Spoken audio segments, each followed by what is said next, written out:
जिंदगी यूं हुई बसर तन्हा, काफिला साथ और सफर तन्हा, तन्हा आए थे तन्हा जाना है।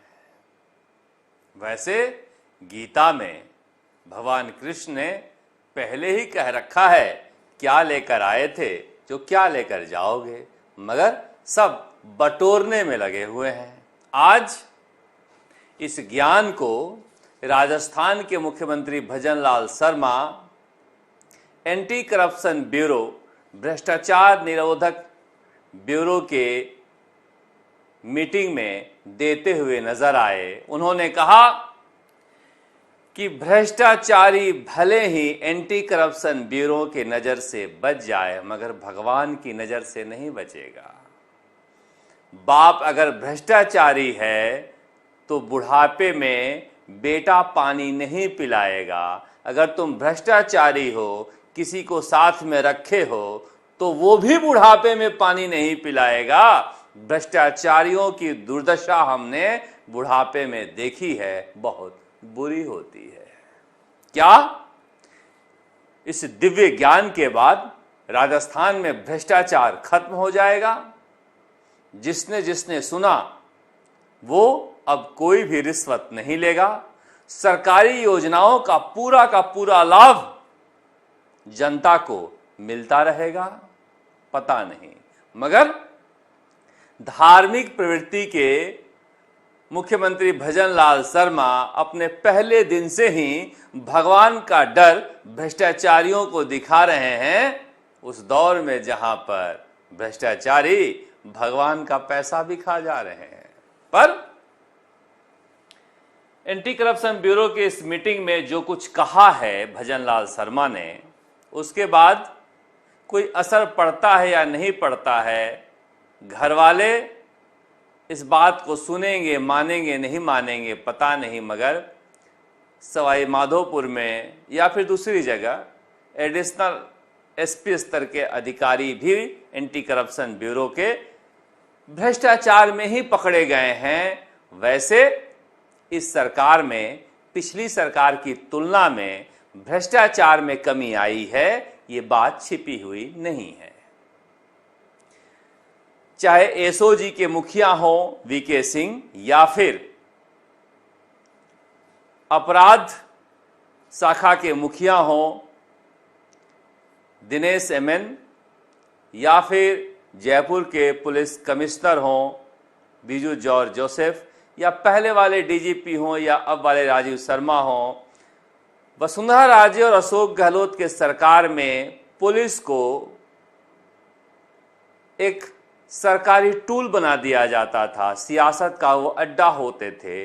इंटेलिजेंस के नाम पर जनता के प्रति जवाबदेही नहीं, अपने राजनीतिक विरोधियों को फंसाने का काम किया जाता था। मगर इस सरकार में राम राज्य आ गया हो ऐसा नहीं है, मगर एडीजी वीके सिंह के पहल से पेपर लीक तो बंद हो गया है। दिनेश एमएन के पहल से गैंगस्टर का जो गैंग चलते थे या भ्रष्टाचार पुलिस में होने की वजह से अपराध बढ़ा था, इन सब पर अंकुश लगे हैं। आपको ये अनुभव नहीं रहा होगा या अनुभव अभी नहीं हो रहा होगा, मगर दिनेश एमएन ने जिस तरह से अपराधियों की कमर तोड़ी है, निश्चित रूप से अगर आप सिंहावलोकन करोगे, पीछे जाओगे, तो समझ में आएगा कि राजस्थान में अपराधों में कितनी कमी आई है।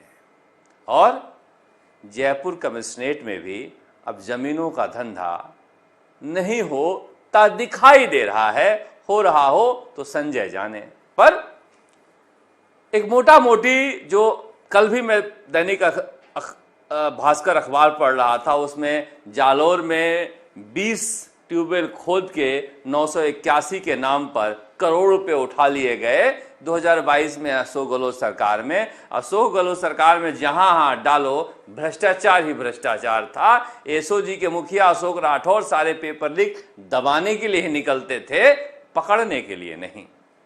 कमोबेश यही हालात सारे महकमों में था, किसके रोएं और किसको गाएं। पर पता नहीं क्या असर पड़ेगा नहीं पड़ेगा। कहा जा रहा है कि गृह मंत्री अमित शाह आ रहे हैं 17 जुलाई को, और उनके आगमन पर बीजेपी के बड़े नेताओं को या कुछ महत्वपूर्ण नेताओं को कहा गया है कि वो जयपुर में रहें। वैसे आ रहे हैं वो सहकारिता के कार्यक्रम में, मगर कहा जा रहा है कि सरकार के चाल चरित और चेहरे पर भी मंथन हो सकता है। जो रुकी हुई कवायदें हैं, चाहे आईपीएस लिस्ट की हों या फिर मंत्रिमंडल में फेरबदल के हों, इन सब पर चर्चा हो सकती है। मगर रुकी हुई दास्तान तो बीजेपी की दिल्ली में भी है, जहां पर राष्ट्रीय अध्यक्ष की खोज पूरी नहीं हो पा रही है, जिसकी वजह से हर जगह राजनीतिक नियुक्तियां या फिर मंत्रिमंडल में फेरबदल रुका हुआ है। अब रुका हुआ फैसला आगे बढ़ता है या नहीं बढ़ता है, मगर 17 जुलाई की अमित शाह, गृह मंत्री अमित शाह के दौरे की वजह से सियासी सरगर्मियां एक बार फिर से बढ़ गई है कि क्या बीजेपी में कोई बड़ा बदलाव होने वाला है, पता नहीं। पर आज जिस तरह से पेपर लीक को लेकर एडीजी वीके सिंह ने अपनी बात राजस्थान हाई कोर्ट में रखी है, उसके बाद ऐसा लगने लगा है कि यह परीक्षा रद्द हो सकती है। और जज साहब ने कहा ऐतिहासिक फैसला दूंगा। ऐतिहासिक फैसले का क्या मतलब है, इसका मतलब तो हम इस मौके पर नहीं निकाल सकते, मगर उन्होंने इस बात को लेकर कहा कि अभी भी 81 लोग हैं जिनके खिलाफ जांच जारी है, और जिसमें 15 चयनित एसआई का भी नाम आ रहा है। यानी कि ये समय और लंबा लगेगा। मान लीजिए साल भर 6 महीने भी ये भ्रष्टाचारी थानेदार किसी थाने में लग जाएंगे, तो फिर आपके साथ क्या करेंगे? रूह कांप जाती है ये सोचकर। मगर इसके बाद उन्होंने आरपीएससी की भी पोल खोली, जो कह रहे थे कि 3 दिन पहले ही पेपर लीक हुआ था। उन्होंने कहा 35 दिन पहले बाबूलाल कटारा पेपर लेकर गया था, और रामू राम रायका ने यह बताया नहीं था कि हमारे घर वाले भी परीक्षा दे रहे हैं। दोस्त हो, जानकार हो, उन सबको तो पेपर बांटे ही। वो ड्राइवर भी पेपर ले गया, उसका बेटा भी एसआई में सेलेक्ट हो गया बाबूलाल कटारा का। धन्य हो आरपीएससी। ये आरपीएससी का पुनर्गठन करके भजन लाल शर्मा ने एक बड़ी चुनौती तो स्वीकारी है अशोक गहलोत की कि इसका कुछ हो ही नहीं सकता, मगर इसके सदस्यों के चयन को लेकर नियमावली अगर बना देते हैं तो भजन लाल शर्मा लंबे समय तक बेरोजगारों के दिलों में राज करेंगे। क्योंकि जो हो गया हो तो ठीक है, मगर आने वाला कल सुधारने का जिम्मा भजन लाल शर्मा पर है। जो सब इंस्पेक्टर भर्ती परीक्षा में लड़ाई लड़ रहे हैं, वो भी कह रहे हैं कि लड़ाई अगर हम लड़ पा रहे हैं तो इसलिए कि भजन लाल शर्मा ने सब इंस्पेक्टर भर्ती परीक्षा में डकैती पकड़ी, चोरी नहीं डकैती पकड़ी, और परीक्षाएं खूब हो रही हैं। आज भी एंटी करप्शन ब्यूरो के इस सम्मेलन में उन्होंने 10,000 पुलिसकर्मियों की भर्ती की घोषणा की है, 3 महिला बटालियन बनाने की घोषणा की है।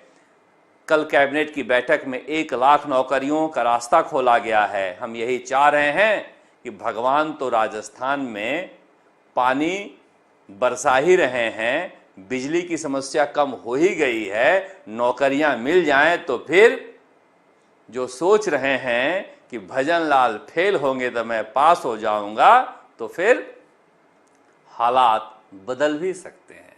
हालात पर जीने वालों, ये लॉटरी है, किसी तरफ हालात लुढ़क सकता है। वीके सिंह को सुन रहे थे लोग जब वो निकले कोर्ट से।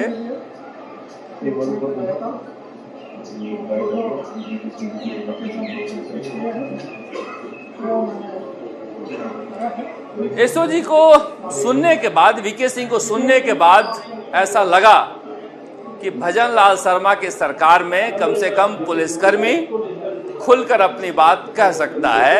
और उन्होंने ये कहा कि ये गलत बात है कि 50 ही जो हैं वो फेल हुए हैं। 150 तो जो थे वो 50 तो वो थे जो 150 से कम लाए हैं, 96 थे जो 100 से कम लाए हैं। यानी ऐसा नहीं कहा जा सकता कि बेवकूफ ही केवल पेपर खरीदा, टॉपरों ने भी तो पेपर खरीदा था। इसलिए इन तर्कों में दम नहीं है कि एसओजी ने जो मॉक टेस्ट लिया था उसमें इतने ही फेल हुए थे, इससे कहीं ज्यादा फेल हुए थे और उसका कोई आधार भी नहीं बनता, क्योंकि नरेश जैसे टॉपर भी तो पेपर लिए थे। पर देखिए अब कल की छुट्टी है और परसों कोर्ट वापस बैठेगा और मुझे लग रहा है कि 5-6 सुनवाइयां और चलेगी और जो जज साहब ने कहा है ये ऐतिहासिक फैसला देंगे, उसका इंतजार हमें भी रहेगा। उधर हनुमान बेनीवाल आज यहां पर शहीद स्मारक के धरने से दूर नागौर में जनहित के मुद्दे पर रैली कर रहे थे। रैली करने में महारत हासिल हो गई है हनुमान बेनीवाल को। बड़ी बड़ी पार्टियां जब भीड़ के लिए तरस रही होती है तो हनुमान बेनीवाल भरी बारिश में भी बड़ी बड़ी रैलियां कर लेते हैं। इसलिए कर लेते हैं, देखिए कितनी भीड़ आई है नागौर की रैली में। जनहित के मुद्दे बहुत सारे होते हैं, मगर इस बार भजन लाल शर्मा की सरकार ने हनुमान बेनीवाल को चुनौती दी है। उनके घर की लाइट काटकर उनके लोगों पर जो व्यवसाय से जुड़े थे उन पर जुर्माना लगाकर, और हनुमान बेनीवाल के लिए मैं अक्सर कहता हूं कि ये चुनौती भरा समय भगवान आपको मौके के रूप में देता है और जिस तरह से उन्होंने मौके के रूप में इसे भुनाया है वो निखर भी रहे हैं, लोगों के दिलों में उनकी बातें पहुंच भी रही है। हालांकि कुछ तब्दीलियां जरूरी है भाषा को लेकर, जिसे लेकर मैं अक्सर कहते रहता हूं, मगर जो मेहनत वो कर रहे हैं और जिस तरह से लोगों का जुड़ाव उनके साथ है, नागौर में एक बार फिर से उनकी स्थिति मजबूत होती दिखाई दे रही है। अपनी कमियों को वो ठीक करते हुए दिखाई दे रहे हैं। उन्हें पता था कि आज भर्ती को लेकर कोई फैसला नहीं आएगा, इसीलिए नागौर में अपनी धरती पर रैली करना जरूरी है, अपनी ताकत दिखानी जरूरी है। यहां पर कोई पंखा झेलता हुआ दिखाई नहीं दे रहा था, बड़े बड़े कूलर लगे थे। तो ज्योति मिर्धा को भी दिखा रहे होंगे कि आरएलपी के कार्यकर्ताओं के हाथ में पंखे नहीं हैं। जो पूर्व विधायक हैं वहां पर वो स्टेज पर समझा रहे थे जनता को, घबराना मत, जो हनुमान बेनीवाल से टकराता है वो चूर चूर हो जाता है। देखेंगे अब 21 जुलाई से संसद का सत्र भी शुरू हो रहा है, वहां पर हनुमान बेनीवाल व्यस्त होंगे, क्या करते हैं क्या नहीं करते हैं, अभी उनकी सियासत किस तरफ जाएगी ये भी पता नहीं चल पा रहा है। पर नरेश मीणा भी बदले बदले तो नजर आ रहे हैं, मगर कब तक बदले रहेंगे इसकी गारंटी नहीं है। बिल्कुल ही सौम्य तरीके से जवाब देते हुए, नपे तुले शब्दों में कोर्ट के एहतियात को समझाते हुए नरेश मीणा नजर आए। और समरावता के बाद वो खाटू श्याम जी गए, जहां पर निर्दलीय चुनाव लड़ने से पहले गए थे श्याम बाबा के दरबार में। हारे का सहारा श्याम बाबा आज गए थे नरेश मीणा, और उनके समर्थकों की भीड़ यहाँ भी दिखाई दे रही है। सीकर में भी लोकप्रिय हैं और एक तरह से ये भी जो मौका बीजेपी सरकार ने इन्हें दिया है जेल में बंद करके, इसे ये अवसर में बदलने की कोशिश कर रहे हैं, अपने सियासत को ज्यादा निखारने की कोशिश कर रहे हैं कि पब्लिक में किस तरह से अपने आप को प्रेजेंट करें, क्योंकि आपकी भाषा अच्छी होनी चाहिए। आपकी भाषा से आप दूसरे को डराते हो या अपना बना लेते हो, आपका आचरण अच्छा होना चाहिए। जनता जो है ताली तो बजा देती है आपके बिगड़े बोल पर, मगर वोट देने का मौका आता है तो ऐसा प्रतिनिधि चुनती है जिसकी भाषा अच्छी हो। जनता का जो सेंस है वो बहुत रोबुस्ट है, इसका ध्यान हमेशा रखना होगा अगर आप निर्दलीय या फिर किसी पार्टी के साथ चुनाव लड़ना चाहते हैं। तो हमारी नजर रहेगी राजस्थान की सियासत पर। उधर कांग्रेस में ओबीसी मोर्चे की बैठक में अशोक गहलोत और सचिन पायलट बेंगलोर जा रहे हैं। वहां पर पता नहीं ओबीसी को लेकर क्या रणनीति कांग्रेस बनाएगी, मगर ओबीसी एक भानुमति का कुनबा है। ओबीसी कोई जाति नहीं है। आपस में ही काफी प्रतिद्वंदिता दिखाई देती है, चाहे सैनी हो, गुर्जर हो, जाट हो, माली हो। इसलिए ओबीसी की राजनीति को कैसे साधा जाए, ये कांग्रेस के लिए एक दुधारी तलवार है। इस पर बड़े संभल कर चलना होगा। आप देखते हैं राजस्थान तक। नमस्कार। जयपुर से शरद कुमार।